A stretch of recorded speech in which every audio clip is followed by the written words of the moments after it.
As férias já acabaram para alguns alunos e são os últimos dias de folga para os outros. Quem tem filhos com notas vermelhas ou ali na média deve prestar atenção. É melhor organizar os estudos agora, no começo do segundo semestre, para não sobrecarregar a criança ou adolescente no fim do ano. Depois de passar 2 anos na Espanha, a família de Vitor e de Vinícius voltou ao Brasil. Agora os meninos estão tendo que se adaptar a uma nova vida. E a adaptação que tem sido mais difícil é a da escola. Eu cheguei da Espanha e eu não tô muito bem onde que eles estão indo, seguindo a escola. Além de dificuldades na leitura e na escrita, eles enfrentam uma outra típica dessa idade: conseguir resistir à vontade de fazer tudo menos estudar. Eu vejo o meu Orkut e depois vou brincar. Mas depois que o desempenho escolar começou a cair, uma nova regra passou a valer nesta casa. Primeiro o estudo, depois as brincadeiras. Além do reforço no colégio uma vez por semana, eles estudam em casa todos os dias, pelo menos 1 hora, com a ajuda da tia. Na nossa época, a gente já estudava isso, né? Então são coisas assim, são base, né? Estudar para passar de ano, né? Para ir para a 4ª série. A preocupação aqui na casa da Thaisa é a mesma de muitos outros pais que têm filhos na escola. Esse é o momento de receber o boletim e fazer um balanço do primeiro semestre. Se algumas notas estão vermelhas, esta é a hora de tentar descobrir o que aconteceu e se planejar para que a criança não perca o resto do ano. Esta psicopedagoga dá algumas dicas. Para ele estar com uma nota vermelha, com uma nota baixa, nesse período do ano, é porque a coisa já não caminhou muito bem desde o começo do ano. Então, o alerta está vindo tarde. Ele já precisaria estar fazendo alguma coisa desde o início do ano. Então, agora é o momento. Senão, ele acaba perdendo o ano aí. Segundo ela, os pais podem buscar ajuda na escola ou fora dela. O importante é entender por que o aluno está indo mal no colégio. Tem vários fatores que levam o aluno a ter essa dificuldade. E aí não adianta ele tentar ir para frente, se ele não resolver o problema. Resolvido o problema, é hora de estudar. Eu digo para os meus alunos o seguinte: qual é a profissão do teu pai? Engenheiro, advogado, professor, tal. E a tua profissão? Aluno. Então você tem que fazer bem. Então, nós trabalhamos integral se for preciso. O aluno também tem que trabalhar integral se for preciso. E sobre a volta às aulas, conversamos agora com o educador e psicólogo Marcos Meyer.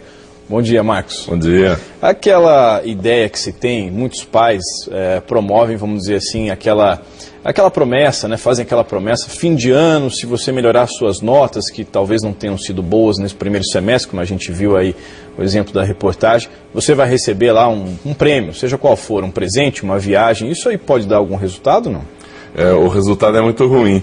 Porque para uma criança e um adolescente, no momento que está fazendo a prova, pensar que se errar uma questão vai perder o videogame ou vai perder uma viagem, é uma pressão psicológica a mais.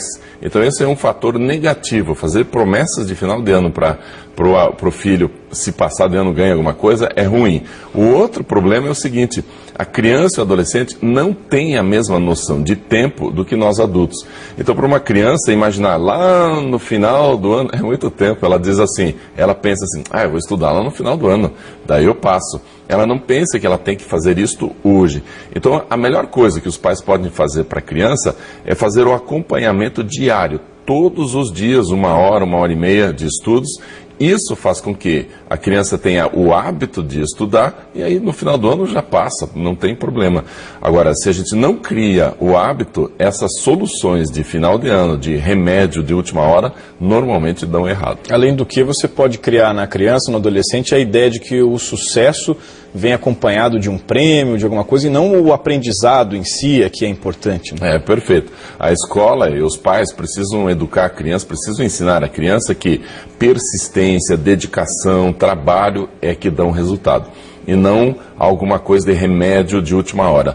E essa de remédio de última hora cria na criança, no adolescente, uma imagem de que sem esforço, sem dedicação, a gente consegue, porque tive sorte, deu certo, ainda bem. Não pode ser assim. É o dia a dia que vai dar resultado. E o dia a dia significa que os pais precisam sim levar muito a sério esse acompanhamento. As pesquisas têm mostrado, Soler, que os pais que acompanham os filhos esses filhos têm notas muito melhores do que os outros na escola. E para quem dá aula, eu dei aula durante muito tempo de matemática, eu sabia exatamente quais pais que estavam acompanhando. Aqueles alunos com boas notas, normalmente tem uma família que está apoiando, está cobrando, está exigindo, está junto e está incentivando bastante. Aluno abandonado, dizendo só com a promessa do final do ano, se você passar, ganha viagem, mas durante o ano ninguém olha para esse aluno, normalmente vai para a recuperação final, pode ter problemas, para aprovação, pode até reprovar. Uma outra alternativa que é buscada no segundo semestre em geral é o reforço escolar, quer dizer, no contraturno a criança acaba tendo lá um professor particular ou algo nesse sentido. Qual a tua opinião sobre isso? Tem duas questões sobre o reforço. A primeira delas é que no Brasil as crianças assistem a aula apenas um período. E tem muitos países que é período integral. Então é possível a gente ter mais uma carga horária, mais uma carga de estudos para a criança? É. O problema é que muitas vezes é exagerado. É uma ou duas disciplinas apenas, e aí é um massacre, listas e listas de exercício e tal. Cria-se uma tensão muito grande em cima da criança, do adolescente. Ele passa a olhar para os estudos como algo muito chato, muito pesado, muito terrível para ele. E aí vai desistindo, perde a motivação. E perder a motivação nos estudos é bastante ruim. Então o reforço escolar é bom num certo sentido, porque nossos alunos, nossas crianças precisam estudar mais, e no outro é um remédio que não deveria estar acontecendo, porque a escola precisa sim fazer o seu trabalho de ensinar da melhor forma possível no ritmo de cada aluno. Como isso é impossível, a gente usa o reforço escolar. Então é um remédio, muitas vezes ruim, mas tem que ser tomado.